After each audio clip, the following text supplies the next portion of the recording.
What do you get when you take people dedicated to their craft, going through leaps and bounds, acting on their plan of action even in the midst of adversity?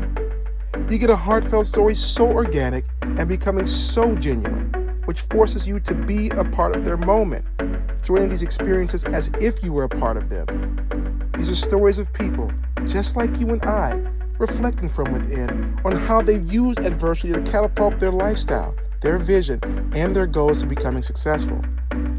Here at the Stories to Savor Network, we welcome you to this wonderful heartfelt show entitled Reflections from Inside.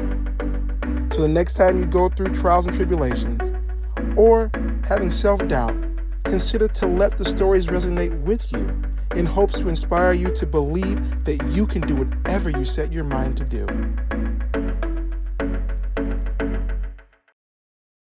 Welcome back. We're talking with Stacy Killion, author of The Cardboard Box. My sister was my best friend, and I needed her company desperately during those years. I was left to try to comprehend this awful world all on my own. My brother just walked away from everything that went on at home, locking himself in his room and ignoring the chaos. I was left to be the hero. I was going to save everyone and fix everything. That sounds to me more like something parents should be doing. I feel like that's a very daunting mission for someone so young, 11 years old, trying to fix everyone and be the hero. I just felt compelled, and I learned later that it was called the hero. So when I went through codependency therapy, they had said, well, you were the hero in the family. So there's usually somebody that's like the scapegoat, and then there's the hero. So I was the one that was, I took over the role of the mother. You know, I was taking care of my mom. She tried to commit suicide once before she remarried my stepdad. So she divorced my dad. She met this other guy who was 7 years older than me. So I'm 14 and he's 21. And before she was going to marry him, she came to me and said, has he ever hit on you? And I'm thinking, well, why in the heck are you going to marry somebody if you're asking me if he's ever hit on anyone? Well, it turned out he had been in prison for rape. And so, you know, she's marrying a guy who's been in prison for rape. Right. You know, I remember many times when he had abused her, and I would always stick up for her. You know, he'd give her black eyes, she broke her hip.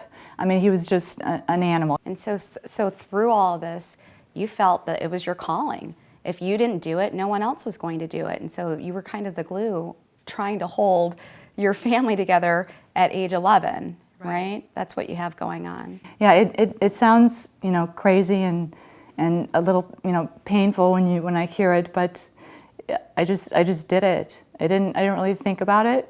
I just did it. Did you have any kind of emotional relationship with your stepfather? No. There's nothing there, just all all abuse. No, we did not like each other. He did not like me. I think he was intimidated by me, much like my ex-husband. So I think that he knew, just much like my ex-husband, who I was before I knew who I was. Yeah. So, you know, they were just constantly trying to beat me down.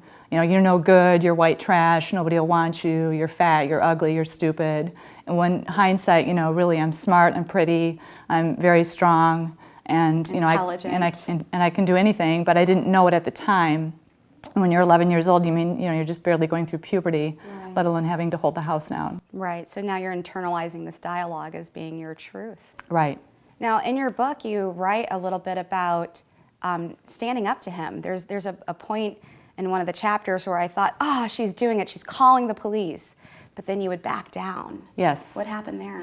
He was a drug dealer in high school, and we got busted, and there was like a quarter ounce of marijuana that we were with, and he like shoved it in my purse or in my area, and the policeman came and they saw it with the spotlight, and they were like, wait a minute, are you so-and-so's stepdaughter? And I was like, yeah, and they're like, okay, you've had enough trouble, you don't need any more. And wow. we got off because they knew who I was. So that's how often they were at our trailer. Because you get super excited, you know, you're reading the book and you're like, she's calling the police, she's getting out of this, or she's saving her mom, she's saving her family, and then you're back at that same routine again. Right. At what point did that end? Did he ever leave? Did they get divorced? Was it repetitive? They got divorced, and then like within maybe less than a year, He was put in jail again for prison for gang rape, and then she married him again. Because oftentimes we see these cycles of codependency where we repeat the behaviors that we've learned. Yes. But you felt different. You knew